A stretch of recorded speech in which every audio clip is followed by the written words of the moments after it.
क्या बिहार में जातीय जनगणना के आंकड़े लीक हो गए हैं? क्या जेडीयू नेताओं के पास ये आंकड़े आ गए हैं?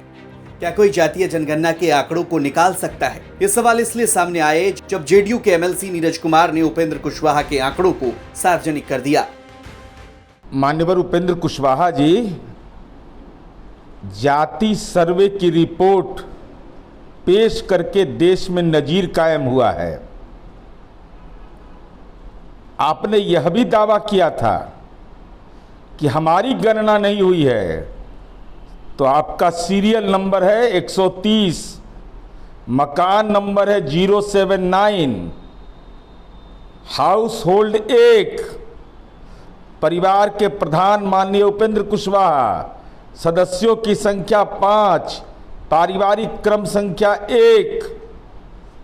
तो आपने यह कैसे कह दिया कि हमारे बारे में जानकारी नहीं ली गई? सच यह है कि जिसकी राजनीतिक चाकरी आप कर रहे हैं, आदरणीय नरेंद्र मोदी और अमित शाह का, उनको जाति गणना से राजनीति में असहाय दर्द हो रहा है। तो भयभीत तो भाजपा है और उसके सहयोगी हैं। आप चूंकि उनके साथ खड़े हैं, इसलिए आप जाति गणना की प्रक्रिया पर सवाल खड़ा कर रहे हैं। आप सचमुच अगर वंचित तबके के हिमायती हैं तो हिम्मत करके बोलिए कि भारतीय जनता पार्टी यह घोषणा करे कि देश भर में सामाजिक आर्थिक जनगणना हो, नहीं तो हमारा कोई गठबंधन उनके साथ ऐसे सवाल पर नहीं रहेगा।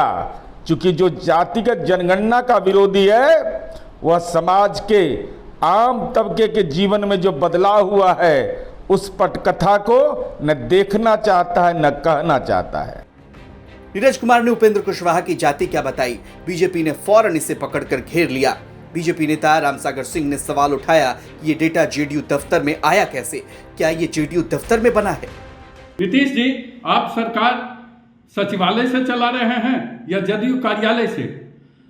आखिर आपकी सरकार हलफनामा देकर कोर्ट में कहती है कि जातिगत गणना के किसी व्यक्ति के डाटा की गोपनीयता भंग नहीं की जाएगी, तो फिर जदयू मुख्य प्रवक्ता के यहाँ उपेंद्र कुशवाहा जी का डाटा कैसे चला जाता है और कैसे वो जारी करते हैं? अब आपसे बिहार की जनता ये जानना चाहती है और लोगों के दिमाग में ये बैठ रहा है कि कहीं ये जातिगत गणना का डाटा जदयू कार्यालय में और जदयू नेताओं के निर्देशन में तो नहीं बने हैं। इसका जवाब आपको बिहार की जनता, भारत की जनता को नीतीश जी देना ही होगा। नीरज कुमार ने आंकड़ों को सार्वजनिक तो कर दिया, लेकिन ये बड़ा सवाल है कि आंकड़े उन्हें मिले कैसे? क्योंकि जब जातीय जनगणना के आंकड़ों को सार्वजनिक किए जा रहे थे, तब अधिकारियों ने साफ साफ कहा था कि इसे कोई भी देख भी नहीं सकता और कोई भी इस डेटा को कॉपी नहीं कर सकता। स्क्रीनशॉट नहीं ले सकता है किसी के डेटा का। ऐप में कोई भी स्क्रीन रिकॉर्डिंग नहीं की जा सकती है।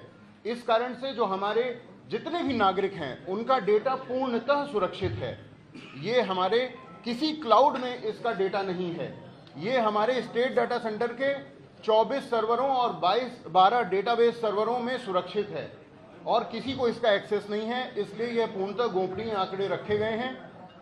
निजता का जो अधिकार है और जो डेटा प्रोटेक्शन एक्ट है, उसके तहत सारी जो सुरक्षाएं हैं वो इसमें लागू की गई हैं। अब सवाल तो ये उठेगा कि क्या आंकड़े सार्वजनिक हो गए हैं तो क्या किसी के भी परिवार की जानकारी सार्वजनिक होगी? खैर, इस विवाद को छोड़िए, बड़ी बात यह है कि सवाल उपेंद्र कुशवाहा से किया गया और उनकी जानकारी अब सार्वजनिक हो गई है। ब्यूरो रिपोर्ट, बिहार तक।